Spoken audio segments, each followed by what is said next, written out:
কাক হচ্ছে পৃথিবীর এমন এক পাখি যে অনেক সময় ঈগলকে বিরক্ত করার সাহস দেখায়। কখনো কখনো সে ঈগলের পিঠে বসে ঘাড়ে ঠোকর মারে।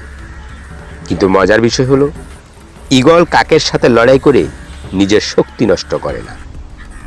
ঈগল যা করে তা হলো ধীরে ধীরে সে আরো উঁচুতে উঠতে থাকে। আকাশের যত উঁচুতে উঠে বাতাসের স্তর তত হালকা হয়, অর্থাৎ বাতাস থেকে তত অক্সিজেন কমতে থাকে।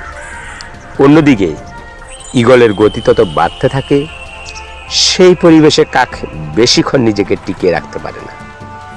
একসময় সে নিজেই ক্লান্ত হয়ে সরে যায়। ঠিক তেমনি আমাদের জীবনেও অনেক সময় কিছু মানুষের সমালোচনা, বাধা, অপপ্রচার এগুলো আমাদেরকে বিরক্ত করে। এমনকি তারা আমাদেরকে জীবন থেকে নিশ্চিহ্ন করে দেওয়ার চেষ্টা করে।